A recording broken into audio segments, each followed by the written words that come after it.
Good morning, children. Today I am going to start new chapter, that is chapter 13, paying for travel.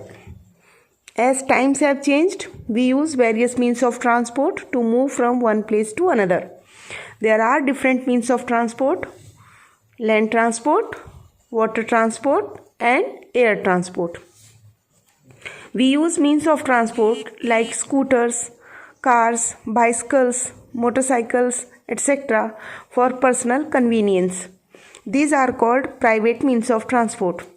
We do not need tickets for traveling in vehicles owned by us. On the other hand, means of transport like buses, trains, etc. are used by a number of people. These means are called public means of transport. We have to pay for traveling in public transport.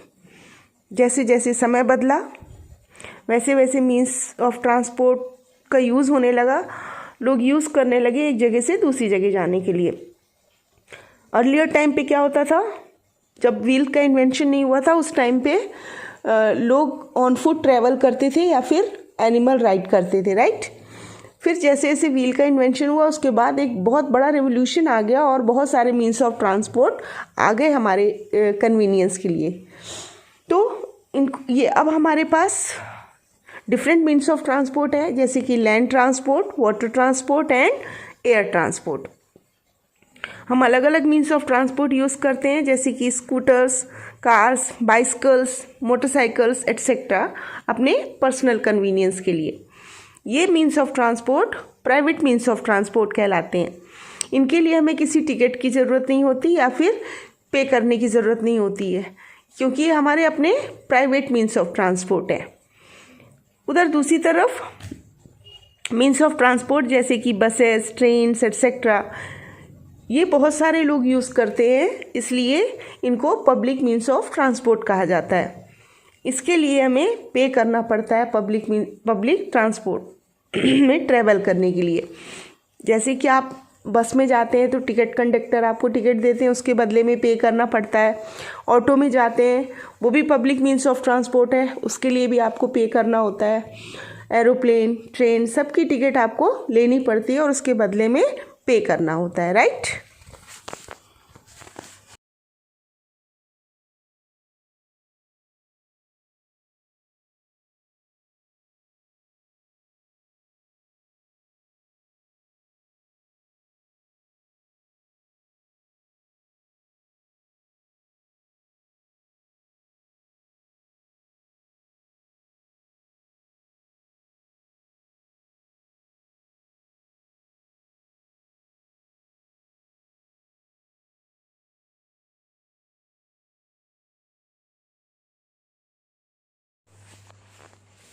Have you ever traveled by a bus?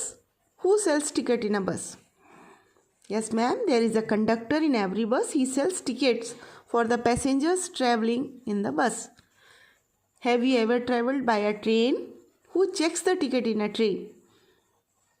When we have to travel by a train, we have to purchase a journey ticket in advance from the ticket window.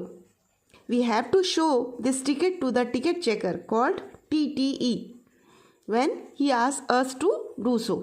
Thus, when we use public transport, we buy tickets and pay money for them. Money is available in different values and forms. कभी आप बस में बैठे हैं, देखा है आपने कौन टिकट उसमें बेचता है? तो आपने देखा होगा जब आप बस में बैठते हैं तो कंडक्टर आते हैं और हर एक पैसेंजर से वो पैसे लेते हैं और उसके बदले में टिकट देते हैं, राइट। और जब आप ट्रेन में जाते हैं कभी, तो आपने देखा होगा कि पहले हमको ट्रेन की जो रेलवे स्टेशन में जो विंडो होती है वहाँ से टिकट परचेज करना होता है, लेकिन आज के टाइम पे ऑनलाइन टिकट भी हम अपना बुक करा सकते हैं। तो वहाँ से टिकट विंडो से हम टिकट परचेज करते हैं और फिर रास्ते में आपने देखा होगा TTE आते हैं, ट्रेन टिकट एग्जामिनर, और वो हमको जब ट्रेन की टिकट दिखाने के लिए कहते हैं तो हमको दिखाना पड़ता है। अगर हम बिना टिकट के ट्रैवल करेंगे तो फिर क्या होगा, हमको ट्रेन से उतार दिया जाएगा, राइट।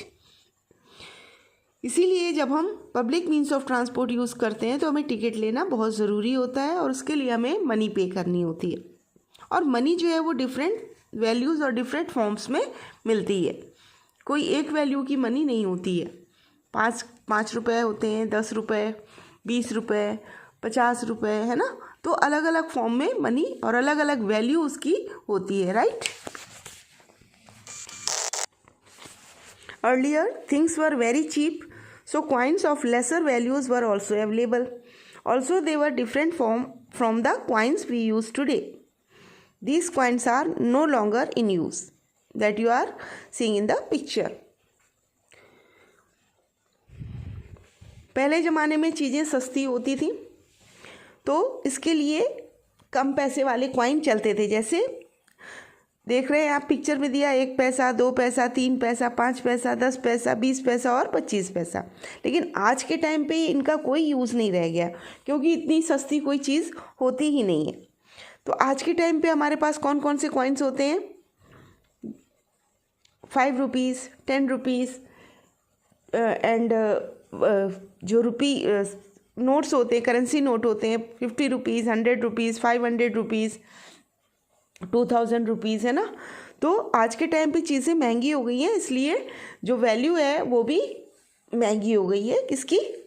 जो पैसे की या मनी की जो वैल्यू है वो भी अब ज़्यादा हो गई है, right.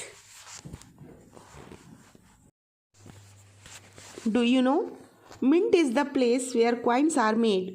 The Reserve Bank of India gives a particular code number to every currency note. No two notes can have the same code number.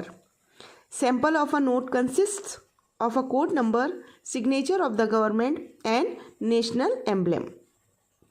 क्या आप जानते हैं कि मिंट एक ऐसी जगह है जहाँ पे कॉइन को बनाया जाता है।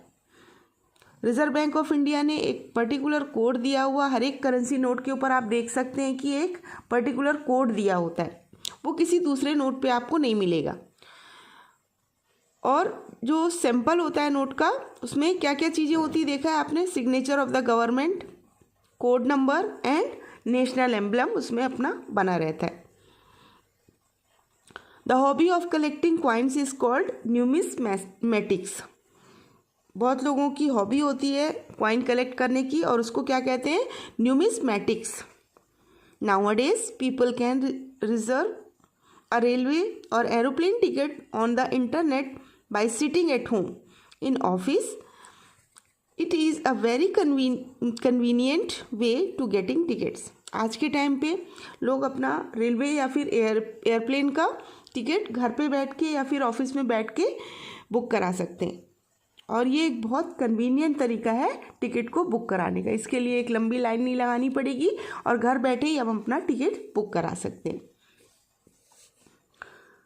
Ma'am, finally my family and I are going to travel to Kolkata by train to participate in a marriage ceremony.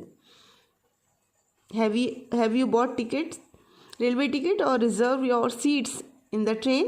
Yes ma'am, I asked my father to take me to the railway station so that I can know how tickets are bought and reservation is done.